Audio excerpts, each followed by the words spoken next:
Martxoaren 5 dugu gaur, Euskal Autonomia Erkidegoko zerga erreformarekin abiatuko gara. PSek eta Podemos Euskadik elkarri eskatu dizkiote zerga erreformarako kontraproposamenak.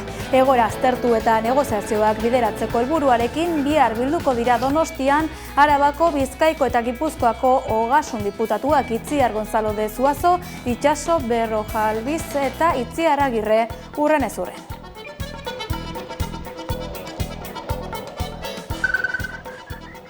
Ipar Euskal Herrian, Bedarrango kongregazioak sexu bortizkeria kasuen erantzule dela baieztatu du. Biktimei kalte ordainak emango dizkiete eta batzorde independente bat sortu dute erasoen arrazoiak aztertzeko.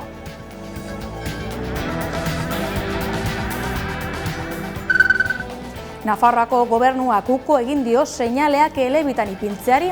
Arartekoak Nafarroatik Ipar Euskal Herrira doazen zenbait errepide seinale elebitan jartzeko eskatu arren, Nafarroako gobernuak ezezkoa eman du.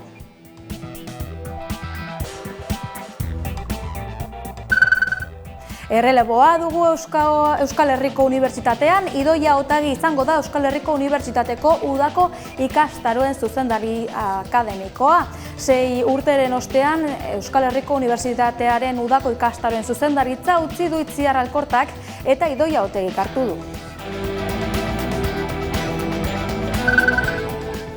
Eusko Jaurlaritzak isuna ipiniko die pixoialen 4 ekoizleri prezioak puztu izanagatik.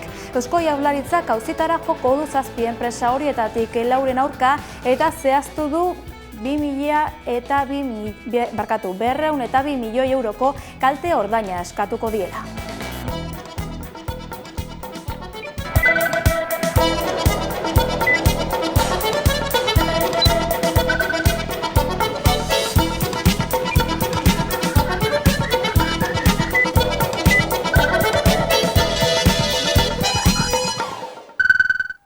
Gaurko albistetan sakondu Auzitegi Nazionalen fiskaltzak Xabier Zabalo Zumarragarra espetxera izularazi dute, denbora igaro da horrelakorik gertatzen ez dela.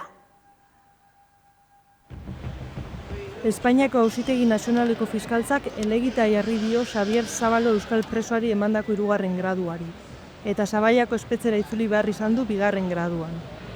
Sare herritarrak erabakiak kritikatu du eta mobilizaziorako deia egin du ostiralderako. 8 Urretzuko Potros plazan. Urtebete zen Auzitegi Nazionaleko fiskaltzak ez zuela gradu progresioen kontrako helegiterik aurkezten. Azkenekoz, Joseba Borde eta Juan Carlos Subijana presoen 3. graduen kontra egin zuen.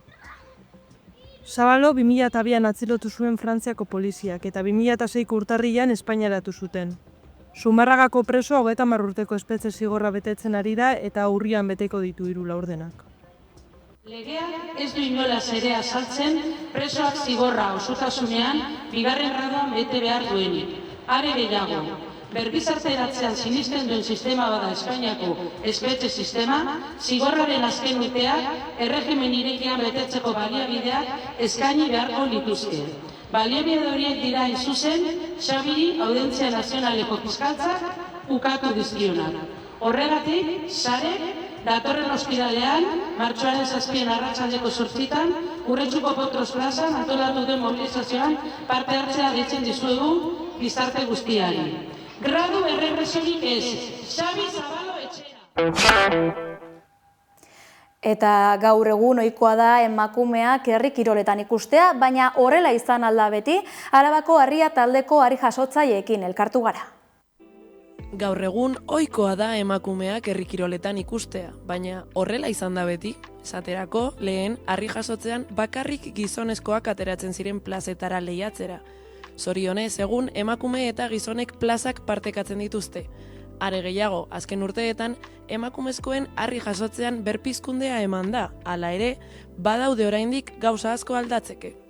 Harri guztiak mutilezkoenak ziren eta pixurik txikiena 75 kiloko zilindro bat zen.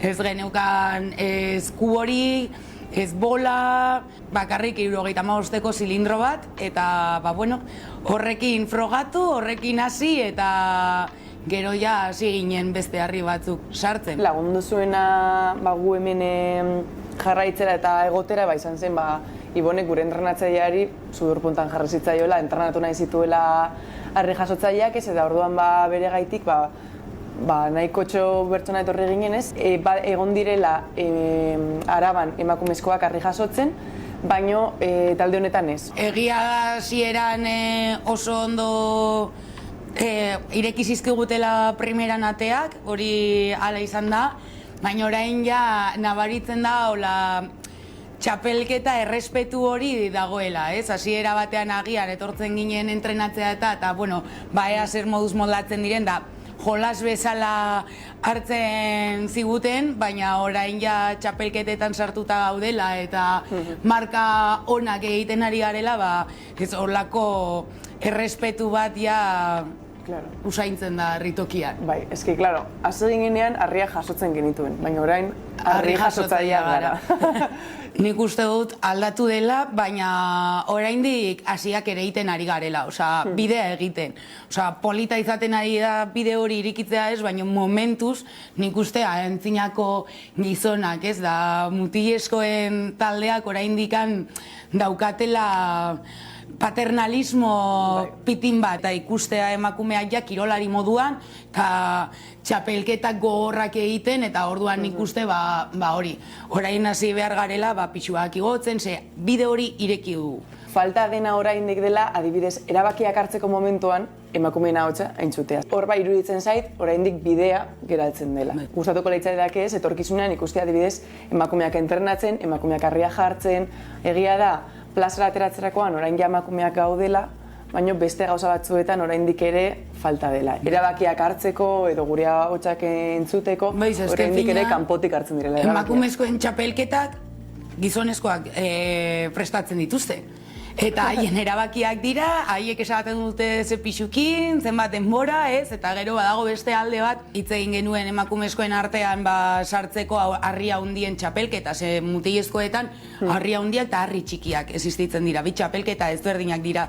Eta adibidez emakumezkoetan harri txikiak bakarrik. Eta harri txikietan pisuak txikitsuak dira. Hitz egin genuenean harri handiak sortzeakoan da, emakumezkoak prest zeuden hori sinatzeko eta batzuk irteteko eta, baino badago gizon horiek goian daukatenak hitza eta esate dutenak, emakumeak hainbeste pisu jaso behar badute zenbat urte egon daitezkeen nola. Ez dute ikusten emakumea pisua handiekin profesionalizatze bide hori. Niri batzutan iruditzen zaiz, gizonen almen dago ez, eta utxunea baldin badago, bai emakumeak sartuko ditugu, bai bestela ja. Pastelaren zatitxu bat ebango dizuegu, baino ez du banatuko pastel osoa, eta den artean. Harri jasotzea lehen da bizi kirol minoritario bat da. Berdin du emakumezkoena edo gizonezkoena zenbat irteten da telebistan ez, harria eta zenbat irteten da futbola. Eta gero egia da, harri jasotzean, nahiko parekatuta dagoela, ze beti gizonezkoen txapelketa bat sartzen dutenean, izaten da urrezko aizkora delako eolako gauza bat. Orduan, aprobetzatzen dut eta emakumezkoena bebai sartzen da.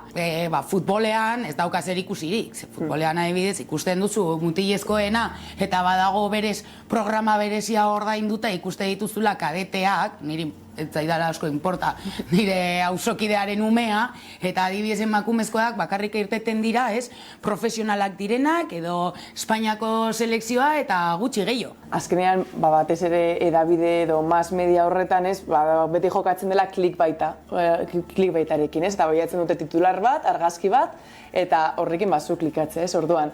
Niretzat gertatzen da, erortzen direla topikoetan. Niri behintzat, egin dizkidaten elkarrizketak gehienetan, batzuk bai kenduta ez, beti galdera berdinetan erortzen dira, topiko berdinetan ez, hori. Ze ausartak, ze indartsuak, ze ez daki zer, bale, oso ondo. Eta guri ez digute kirolari moduan holako entrevista bat egiten, ez? Baizik eta txalotu eta primeran neskak, baina hor gelitu, eskina horretan. ez? Jarri ziguten txapelketa, el ziegon izan zen.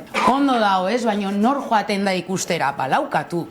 Agian izan da emakumezkoen lehenengo txapelketa, preparo espazio polit bat Gasteizen, frontoi bat, edo hurbiago dagoen toki bat, eta sustatu jendea joateko posibilitatea eukitzeko. Ni horrekin ez nago ados, Osea, niri berdin zait Gasteizen izan, Oionen izan, Kanpesun izan, Maestun izan, edo Barojan izan. Kontua da, bai ados nagoela horrekin, ez? Bonboa edo behintzat testu ingurua prestatzera, ez? Osea, lehendabiziz, jasotze txapelke bat emakumezkoen artean.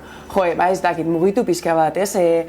Udalak ere, osea, udaleka ordaintzen dute txapelketa horiek hor antolatzeko. Kontua da, ez Gasteizen, ez Eltziegon, ez dena delakoan, ez dagoela herri-kirolen inguruko interes hori orduan. Agian hasi behar gara ere, edo aldi berean egon behar da ez, sentsibilizazio hori, pixkat ezagutaraztea herri-kirolak, ez eta batea, ez dakit, eskoletara, aisialdira, inguruan ikusten dela ez, jendea agian gehiegi entrenatzeagatik batez ere, hori lesioak edo karga handia edo agian ere kokoteraino bukatzea, ez?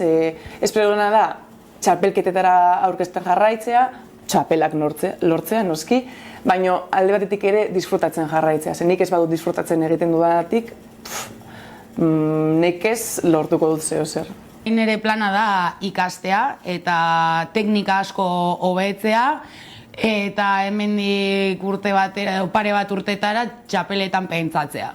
Baina momentuz, hasi berriak gara, teknika hartu behar diogu ez, eta gero bestalde, behintzat daukaguna mantentzea. Segia da orain herri-kirolak sustatzen zituzten pertsona garrantzitsuak doazte, eta orduan ez dakigu behera joango den herri-kirol mondua, orduan espero duguna berez, behintzat mantentzea, eta alba dugu gora egitea, gora egitea, ez? Hori da. Emakume batek Urdulizeko ospitalean indarkeria obstetrikoa jasan duela salatu du sare sozialen bitartez. Jendeak babesa eman dio. Emakumeak jasotako babes hori eskertu du eta Osakidetzan 3 kexa jarri dituela jakinarazi du. Hala ere, itxaropen handirik ez duela dio. Emakume batek bere sareen bitartez Urdulizeko ospitalean jasandako indarkeria obstetrikoa salatu du. Izan ere, argitaratutako bideoan bizi izandako zabarkeria medikoa azaltzen du. Gurutzetako ospitalean bere haurdunaldia bideragarria ez zela baieztatu ziotela adierazi du, eta hurrengo egunetarako hitzordu bat eman ziotela Urdulizeko ospitalean. Bertan, aditzera emandakoaren arabera, ginekologoari ez zuela ekografia ikusteko asmorik esan, eta berak modu txarrean hartu zuela azaldu du. Era berean, kontsultak iraun zuen bitartean, medikuak erakutsitako nagusitasuna azaltzen du bideoan. Honen guztiaren aurrean, kexa bat jarriko ziola helarazi zion. Urdulizeko ginekologoak haurdunaldiarekin arazorik ez zegoela jakinarazitakoan, diagnostikoen arteko aldeaz galde egin zion. Medikuak, berriro ere, nagusitasunez besteek esandakoa berdin zitzaiola erantzun ziola kontatu du emakumeak. Gauzak horrela, analizi gehiago egiteko eskatu zizkion, baina ginekologoak ezezkoa eman zion. Bideoan aditzera emandakoaren arabera, hau guztia gertatzen zen bitartean, medikua barrez eta gorputzez bortitza izaten ari zen. Are gehiago, ea bigarren kexa bat jarri behar zion galdetu ziola salatu du. Larderiaz, kontsulta medikutik alde egiteko eskatu ziola adierazi du. Sareetan bideoak zerresana eragin du, izan ere, iruzkinetan jendeak babesa eman dio, eta baten batek Urdulizeko ospitalean antzeko esperientzia bizi izan duela azaldu du. Emakumeak jasotako babesa eskertu du, eta Osakidetzan 3 kexa jarri dituela jakinarazi du. Hala ere, itxaropen handirik ez duela dio, bere hitzetan, honen aurrean legeak ez gaitu benetan babesten. Eman dizkidaten aholkuen arabera, nire kasuan, ez da bideragarria arlo penalera jotzea. Bukatu dira Euskal Herriko herri bateko zein besteko inauteriak, Altsasuko inauterietan izan da Hamaika Telebista.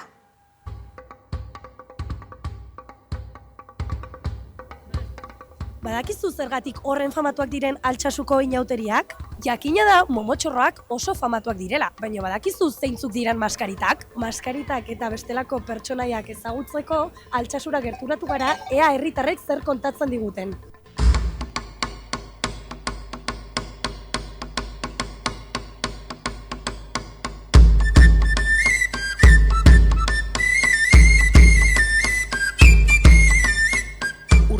bezala, Altsaxuk gogo handiz ospatu zuen bere ohiko herri inauteria, bere tradizioetan sakon errotutako jaia. Goizeko lehen orduetatik aurrera, momotxorroek, maskaritek, akerrek, sorginek, matxingaiztoek eta bestelako pertsonaiek kaleak hartu zituzten txarangen eta gaiteroen erritmoan dantzan. Egunean zehar txikienek jarduera bereziez gozatu zuten, hala nola txokolatada eta inauteri txikiak Zumalakarregi plazan. Ilunabarrean, ospakizunaren epizentroa Zelandi presondegira eraman zuten, eta bertan odolaren errituala ospatu zen, tradizioa eta sua batu zituen ekitaldia. Azkenik, jaiari amaiera emateko kale jira egin zuten Altsaxuko kale nagusietan eta beldurra jendearen aurpegietan somatu zen. Altsaxuko biztanleek egun berezi hau nola bizi izan zuten hobeto ezagutzeko, bertako kaletan sartu eta bertakoekin hitz egiteko aukera izan genuen. Gugea maskaritak, hemengo pertsonaia bat omen dago ez geha hemengua, baina esan zuten, kanpokoak hobeto jantziteotia, etortzia, eta orduan pentsatu genuen maskaritaz jastea. Begiratu genuen eta maskarita agertzen zen pertsonaietako bat bezala, eta erresa da mozorrotzeko eta holaxe etorri da.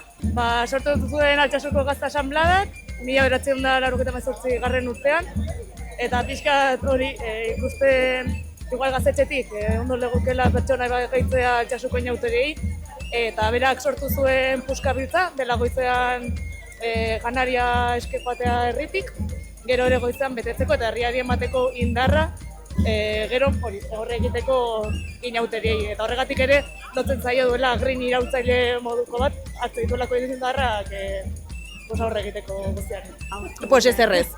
Hau da, herri inauteria, eta bakoitzak bizi du alduen moduan eta sentitzen duen moduan, eta bakoitzak hartzen ditu etxetik dituen gauzak, nire aitaren atorra, narru bat, maiak, abarkak, pixkat etxetik duzuna eta eske dozerrek balio du. Gaur jaten gara kintoaz, zeren duela gutxi izan ginen kintoak Santagedan, eta gaur tokatzen zaigu joatea kintoez baina mutilez. Goaz sorgin moderno moduko bat. Zer da sorgin modernoa? Lehen sorgina bazen falda beltza petatxoekin eta orain kaxera faldara ematen dugu eta sakoz egindako beste konplimentu batzuk. Hoi hartzundik eta errenteritik. Eta zergatik Altsaxura ba? Betidanik ezagute ditugulako hemengo inauteriak eta, inauteri zalea gara, nereak aspalditik esaten izena! Maskarita, bi! Edo bat, aspalditik gogoa zeukan da, hemen gaude, disfrutatzea. Lagun batek errituala aspaldi kontatu zian, berak Altsaxuko familia zekan, eta beti negan buruan ikustea etortzeko, eta tardatuet urte pila, baina azkenean lortuet, gaur, hemen dago. Iruñetik? Murillo el fruto. Getaria. Gazteiztik. Gazteiztik. Andoain. Gazteiztik. Txistularia garela du. Eta txistulari saio batzuk elkarrekin egiten ditugu. Naiz eta bata eta bestea puntual desberdinetakoak izan. Begira, justo, ni gaur egon naiz goizean amarekin hizketan eta beraiek sekula ez dira jantzi. Gu jantzen gintuzten txikitan, baina beraiek ez dute biziz esaten dizuana, nire gurasoak jaio ziren 60an, orduan beraiek jaio zirenean ez zen existitzen inauteria hemen. Orduan berreskuratu zutenean ja gazteak ziren gazte nahiko helduak, orduan ez zioten horri eutxi, baina hasi ziren gu jantzen eta nik uste zure gurasoak bai jantzen. Nire kasuan nire aita batez ere eta hortik hartu dute sentimendu hori eta bizitzeko modu hau, bai. Ez dakit oso ongi, noiztik datorren, baino 80ko hamarkadan berreskuratu zen eta geroztik ona, gerozta motxorro gehiago bate dira eta berez, lehen zegoen elkar lotuta, justu urteko egun batekin ateatzea, jendea mozorratu zen aurpegi ezkutatzen zuen eta igual eguneroko gauzak egiten ez zituen gauzak, egun horretan egun loko bat zen, bezala, ez? Eske ja ez da nola herrikoa. Sartzen dira gainera momotxorrekin eta ja ez da berdina. Zer esango zenieke turista horiei, ez etortzeko edo etortzeko? Etortzeko, baina errespetatzea gure lekua eta azkenean gu garela herrikoak eta gu daukagula nola esaten da. Eskubide hori sartzeko kale jiran eta jendea errespetatu behar duela hori. Agian masifikazioak egin du pixkat gehiago prestatzea, igual, nola esan, gehiago prestatzea dena, antolakuntza, hori gehiago behar da, zezkenean jende gehiago dago, normala da sartu nahian gure komitiban eta... Anitako zenbat jende gehiago hobe. Beti ere, errespetatuz, eta aurten nahi dez, martxan jarri da, bakarrik aditzen utza sartzea, bakarrik mozorratu dago jendea eta, prinsipioz, badirudi jendea errespetatzen duela, eta aber gero zelan dijoen. Azkeneko urtetan, izan da pixkat paseillo bezala, eta aurten hori aldatu nahi izan da, eta abertzelan. Disfrutatzea, ikustea herrian segilloa dagoen, eta ondo pasatzea eta dantzatzea eta bertakoekin hitz egin alba da eta holaxe. Gero kotxez pon behar dugu, oseak ez pentsa hau bukatu egiten da, zerbait hartu eta bagoaz. Guretzat nik uste asteartea dela egun handia. Ateratzen gara eta egia da askotan aldatzen garela, konbertitzen garela, ze da oso basatia da, baina errespetutik esan nahi zut. Gu jantzen gara eta egia da normalean pertsonaia guztiek daramagula aurpegia estalita eta horrek nahi gabe ematen dizu babes bat eta bizitzen dugu pixkat astuaren egiten. Min egin gabe edo zeini, baina lurretetik botatzen, korrika, oiuka, eta egia da guretzat badela egun oso berezia. Hori, goizetik dena prestatu, bazkari popularra egiten da, eta gero desioz iritsiko, gaua iristeko eta dena emateko. Juerga asko.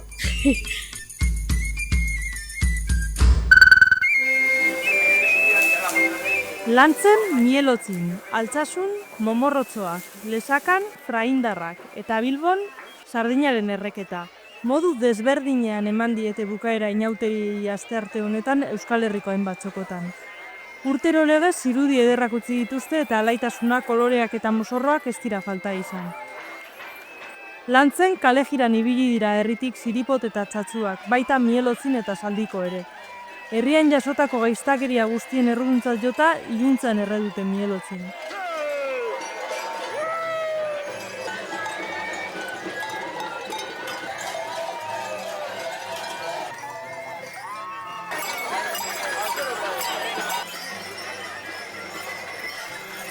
Altsasun, Momorrotzoak, Akerra eta beste pertsonaia mitiko batzuk izan dira protagonista. Herritik barena joan dira marrua eginez eta topatzen dituzten guztiak zirikatu segurrezko sardearekin. Jendea beldurtzeaz gain, Momorrotzoen sortzikoa ere dantzatu dute. Kolore biziek utzitako harri eta dizdirarekin beraz, hurrengo urtera arte bukatu dira Euskal Herriko herri bateko zeinbesteko inauteriak.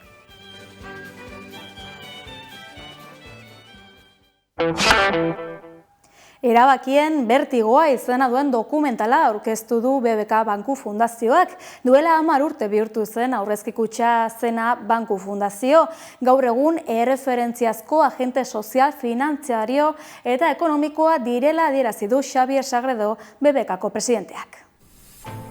Betikoak gara jantzi aldatu dugu soilik, horrela adierazi du Xabier Sagredo BBKko presidenteak Banku Fundazioaren 10. urteurrena ospatzeko dokumentalaren aurkezpenean.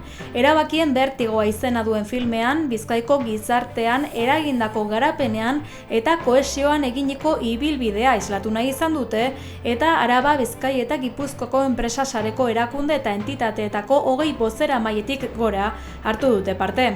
Jatorrian aurrezki kutxa zena Banku Fundazio bihurtu zen 2015ean, presidentearen esanetan aldaketa nabarmen bat enpresa ulertzeko modua izan da, eta egun erreferentziazko agente sozial, finantzario eta ekonomikoa direla Euskal Herrian. Tomamos la decisión de plantear una estrategia a largo plazo para convertirnos en lo que hoy somos, un agente económico, un agente social de relevancia. BBKaren eredu berrian errotzaren garrantzian jarri du fokua fundazioak, eta ildo horretan Sagredok BBK Fundazioa Kutxabanken sorreratik haren 97%aren jabe izatearen garrantzia azpimarratu du. Tomamos decisiones como mantener el control de Kutxabank, mantener nuestro 57%, lo que hoy ha posibilitado que la primera empresa de servicios de Euskadi siga aquí. Gizarte ekintzari dagokionez, 10 urte hauetan 8.000 milioi euroa arlo horretara bideratu dituela doitu du, eta baita arlo hori erakundearen bihotza dela ere. Nuestra obra social, que siempre ha sido el corazón de BBK, se ha fortalecido y se ha adaptado a los nuevos tiempos. y a todos los retos y desafíos que estos nos han planteado, convirtiéndose en la primera obra social por habitante del Estado y con una inversión de casi 8.000 millones de euros en proyectos sociales. Dokumentalaz gain fundazioak arlo ezberdinetako 10 ekitaldi handi antolatu ditu. Horien artean nabarmentzekoak dira BBK Brain Lab, nerbio sistemaren gaixotasunaren inguruan ikertzeko zentroa edota Bilboko itsasadarrean udara baino lehen egingo duten kontzertu irekia.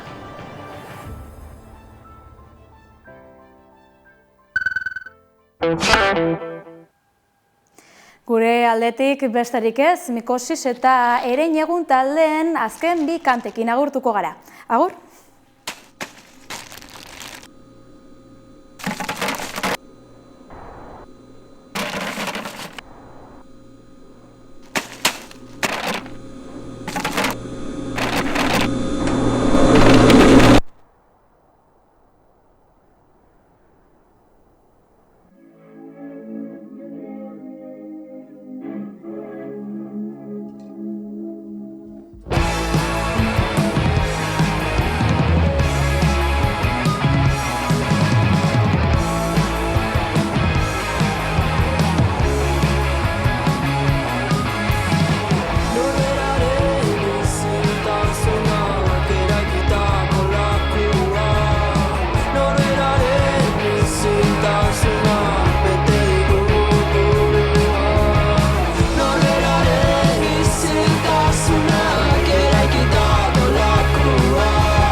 Nacional.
denak ez dira jabeltzen, ez dagola denbora nahikoa, ta orain berriz argia piztu da, oasi bat nahiaren isla da, ikur denek badute